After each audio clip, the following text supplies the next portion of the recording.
Welcome to this week's version of Nichols and Nimes, our weekly video series. Well, we've seen very challenging times for the Ukrainian people with the Russian invasion back in late February of this year, February 23rd, 24th, around that time frame. And we saw that day the market sold off, and we've seen a very positive, quick recovery. So I thought it'd be of value today to share with you how the markets have reacted to geopolitical issues, to give you an idea of what has happened in the past and what may potentially happen in the future. And of course, no one knows what the future holds, but at least if we have an idea of what happened, maybe it can give us some confidence on what may happen in the future. This is just some market shock events going back from to 1940, and we can see if we're just picking a few areas here that have affected the markets. The Boston Marathon bombing back in 2013, where the market was down a little over 2% for the day, and the total drawdown from peak to trough was about 3%, and it only took about 15 days for the market to recover. The Madrid bombing in 2004, we had a one-day drawdown of 1.5% for the day, and it only took 2 to 3 weeks for the market to recover. Now, by the way, I'm not comparing those to the what's going on in the Ukraine and that Russia situation, if you will, because I realize that there's significant loss of life there. The Munich Olympics, again, is a very marginal drawdown, but from peak to trough, it was around 4%. Took a few months to recover. The Kennedy assassination in the 60s, pretty bad day, for the market being down around about 2.8%.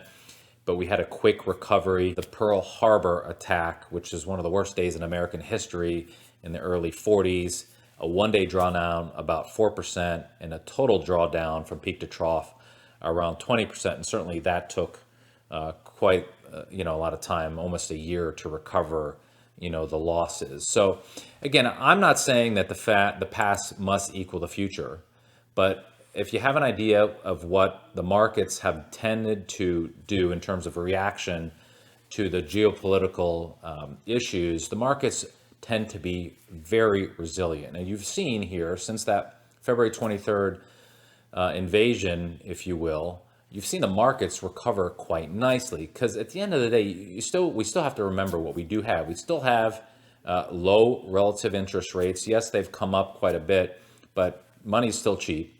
And the financial markets also know that the Fed is the wind in the sails, and they're certainly committed to potentially printing more money, as they've said. They have tools. Now, the reality is the two tools they really have are lowering short-term rates and, of course, printing money.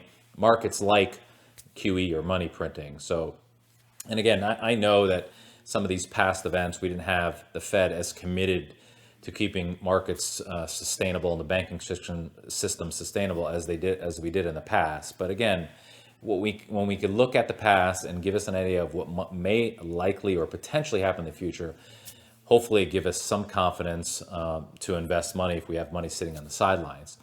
All that to say is, make sure you have an investment discipline, so that when there's an invasion, for example, or a world event, you're not emotionally reacting to what's happened. If you have an investment discipline and a plan in place, you just tend to stick with that plan and not let human emotion take over. Because sometimes, when we make decisions based on our emotion, a lot of times, frankly, it's not ideal, and we could end up making a bad decision. So stick to your plan, stick to your discipline. To that end, if you would like some guidance on developing a plan, developing an investment discipline, you could send me an email, cnichols@nicholswealth.com, or you can go on our website at nicholswealth.com to learn more about what we do as a firm and how we potentially help clients. Thanks again for watching. Bye-bye.